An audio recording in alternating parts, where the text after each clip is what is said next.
Joel chapter 2. Blow ye the trumpets in Zion.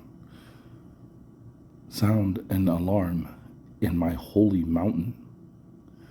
Let all the inhabitants of the land tremble, because the day of the issue cometh, because it is nigh at hand, a day of darkness and of gloominess, a day of clouds and whirlwinds. Now remember, we looked up whirlwinds when I was reading the book of Job, and it was brought up that the Most High said he came and spoke to Job in the whirlwind. And I was like, okay. No, he was speaking to Job, and he asked him about the whirlwind, because he said, how did he say? He said, from the north the cold winds blow, and from the south comes the whirlwind. And I was like, uh-oh, I know that, right? Growing up in Florida, you learn about hurricanes. You know, you learn about the mixture of the jet streams, the cold air coming from the north hitting the warm air coming from the lower part of the Atlantic Ocean and coming together, the water temperatures mixing, and you have a hurricane. And I was like, that's specific, you know, that he brings up whirlwind after he tells you the directions that the winds are blowing. You know, so I was like, you know, you have had history of hurricanes in the place they call Israel? No. But we have them all the time in Florida and in the Gulf Coast.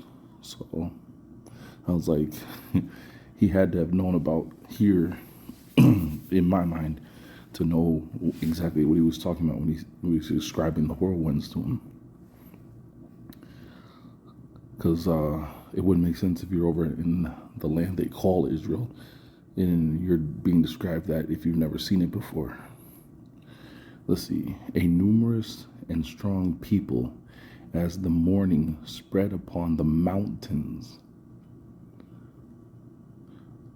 The like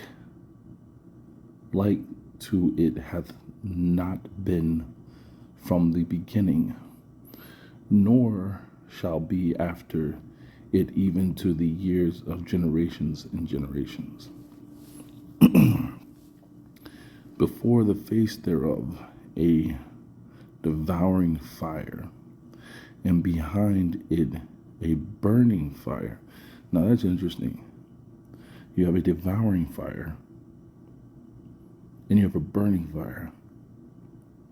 So the burning fire, is that the traditional fire? Like fire set, you know, with flames? And the devouring fire, are we talking something atomic? Like an atomic bomb going off? And then the atomic bomb, as it sweeps through, sets things on fire that are flammable? The land is like a garden of pleasure before it, and behind it a desolate wilderness. So yeah, that's what I'm almost thinking. That's what it is. You have a atomic fire going off, which will that alone would guarantee it's going to burn everything up, and then anything that's flammable will also is fed by the atomic bomb, assuring everything is burnt up behind it and around it, right? And causing a desolate wilderness. That's what I'm thinking. Neither is there anyone that can escape it. The appearance of them is as the appearance of horses, and they shall run like horsemen. Okay, so when you see the numerous and strong people, as in the morning spread upon the mountains there and too, that's what he's talking about. When you see these people, they're going to look like horses, and they're going to run like horsemen.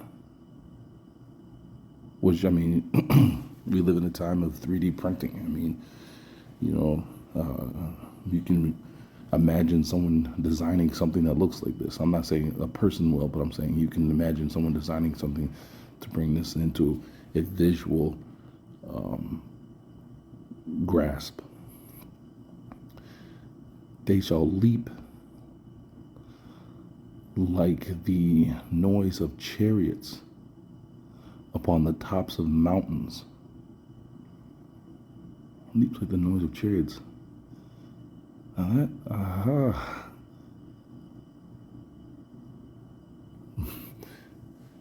that that sounds like robotics. Like, and maybe it's just because, like, my sons and I were watching the Batman, the old TV, series from the '90s, and like, you have it reminded me of when I was watching it, like the movie they have, was it Megan? I think it is, and how she, this thing would get on all fours and run with its head looking right at you. Even in the cartoon Batman series, they were running on all fours with their head just straight up, and they could leap. I'm just trying to figure, because they would leap like the noises of chariots, metal, right, upon the tops of mountains, like the noise of a flame of fire devouring the stubble, as a strong people prepared to battle. At their appearance, the people shall be in grievous pains. All faces shall be made like a kettle. So I think that's saying their faces will be burned. And I mean that, and like I'm sorry, my mind's just as I'm reading, trying to grasp what I've seen in the past to describe it, but that, like people from from Japan, when they were hit with the atomic bomb. Let's see, the pain that would be described in their faces being made to look like kettle.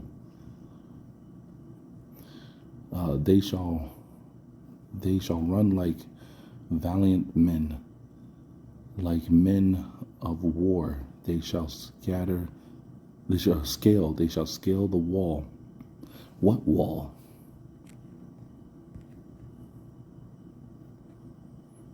So we're in a land where Sion should be.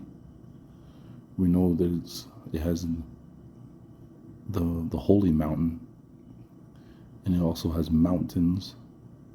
It'll have whirlwinds, but it'll have a wall, and it just says a wall, as if we're supposed to know the wall.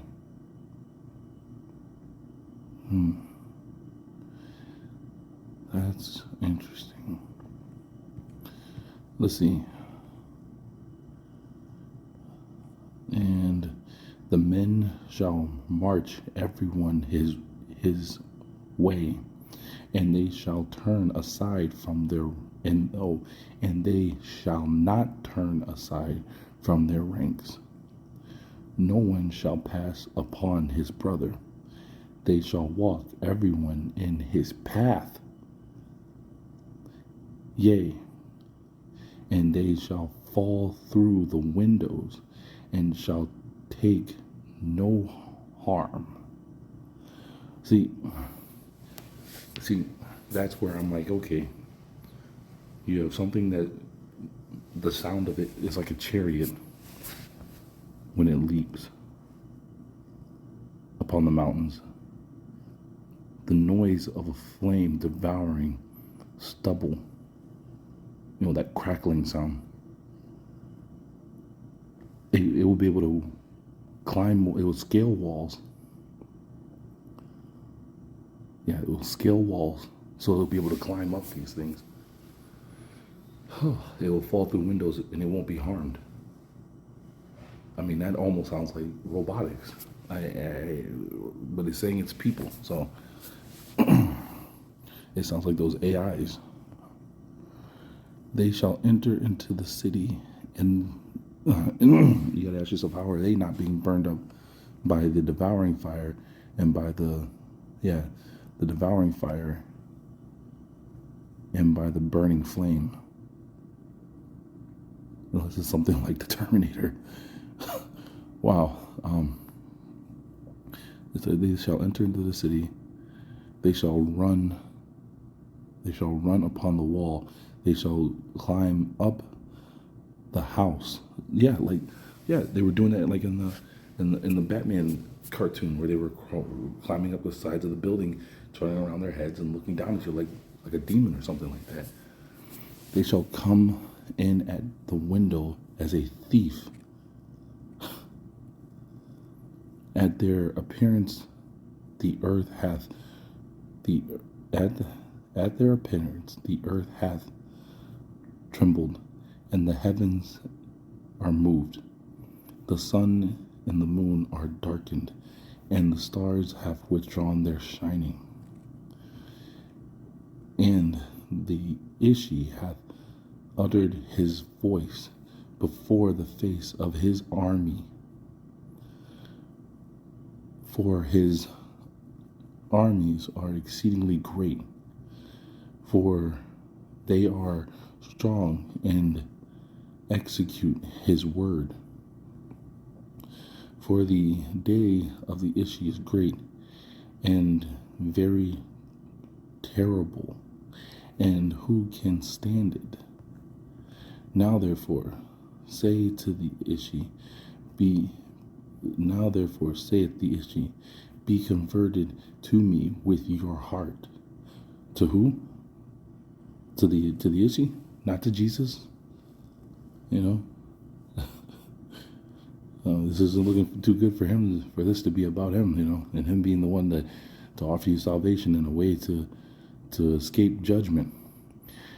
In fasting and in weeping and in mourning. So convert your hearts to him in fasting, denying yourself, your body, the substance it needs, so your mind is only on him. And you're not thinking about comfort, weeping. He explained, where's wisdom? Where's the wisdom? Where's wisdom begin? Where's the fear of the Lord begin? It begins in the house of mourning. Because it's the contemplation. All things are put aside, and your mind is on what really matters. And render your hearts and not your garments. Tear your hearts and turn to the Ishi, your Elohim. For he is gracious and merciful, patient and rich in mercy, and ready to repent of the evil. Who knoweth but he will return? Who knoweth but he will return and forgive and leave a blessing behind him, sacrifice and libation to the Ishi, your Elohim.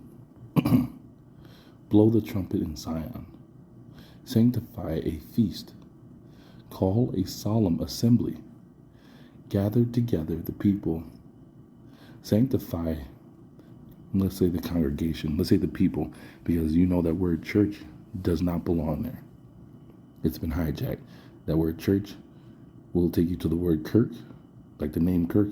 The name Kirk comes from a Celtic goddess that would bring you into her house with sweet songs, zombify you under her spell of her songs, and feed off of you for days. So, no, that don't belong there. Assemble the ancestors, gather together the little ones, and them that suck at the breast. Let the bridegroom go forth from his bed, and the bride out of her bedchamber.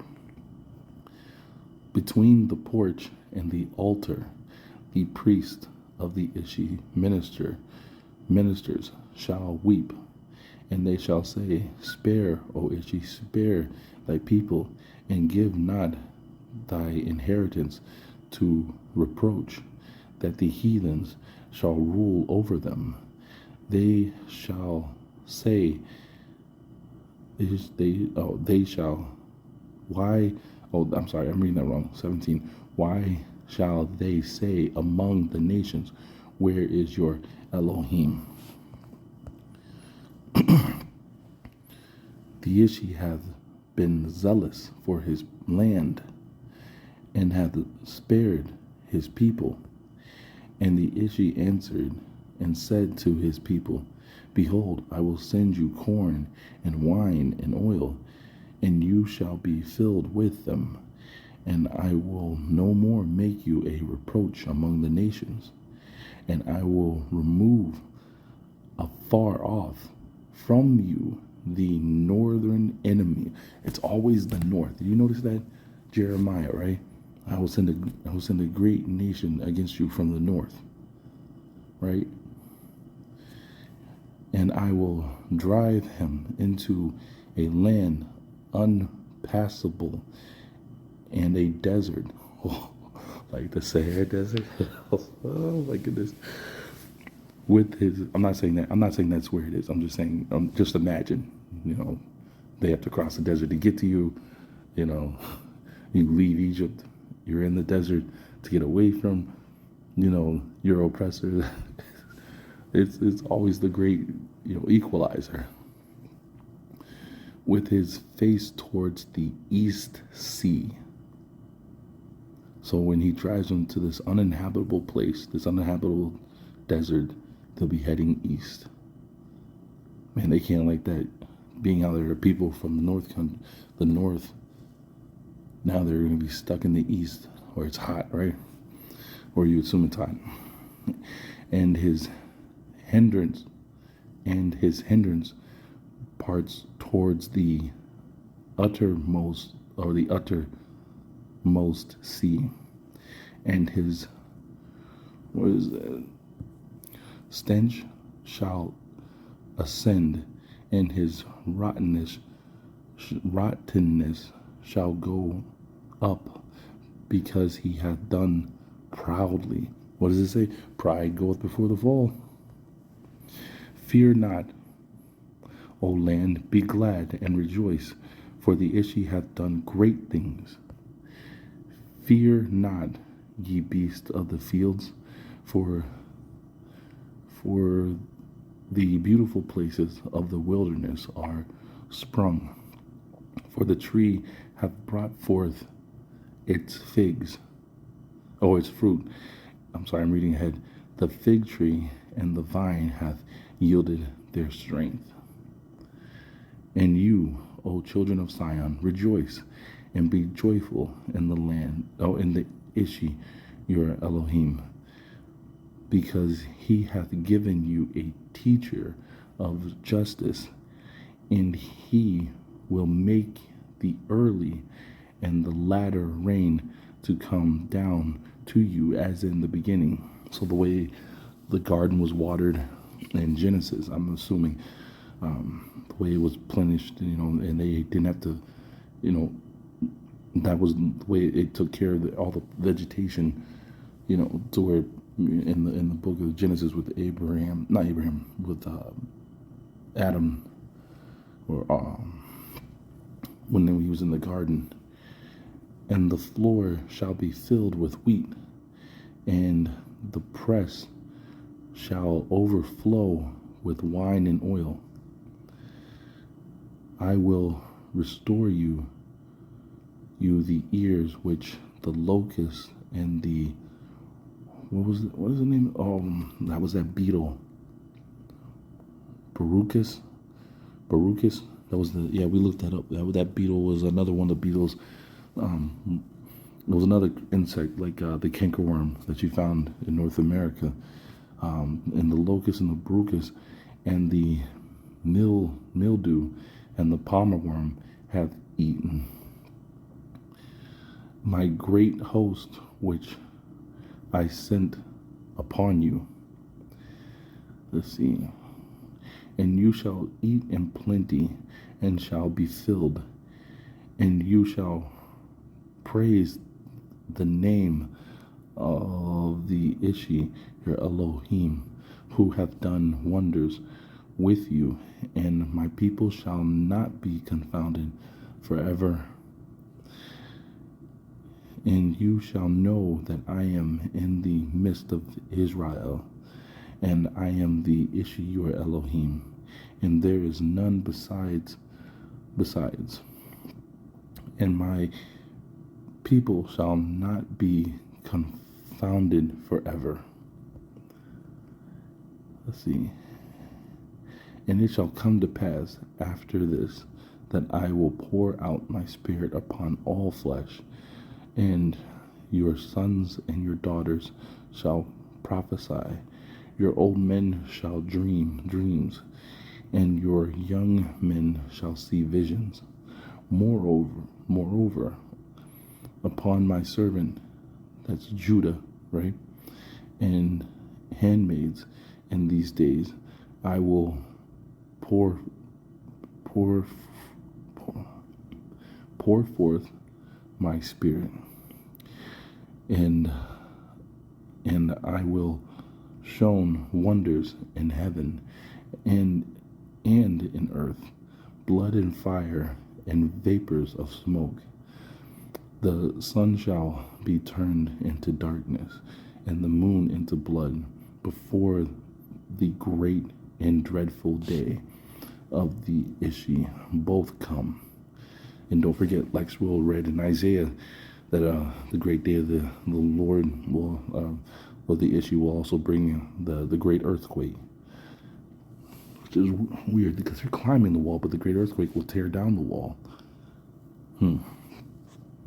And it shall come to pass that everyone that shall call upon the name of the Ishi shall be saved. Thank you so much, Lex Will, for breaking down I am that I am and showing us the name we're supposed to call upon.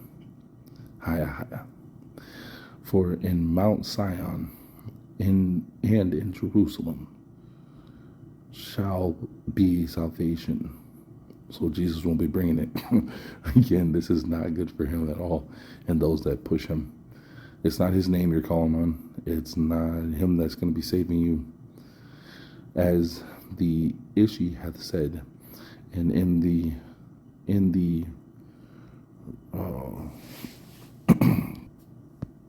residue whom the Ishi shall call. So it's a good chapter. A lot of thinking you have to do through this chapter, that's for sure. It seems like some of this is out of order, but you see it was tampered with, especially when they throw the word church in there, and it wasn't talking about no church back in. That was not what it was talking about. So Joel 2.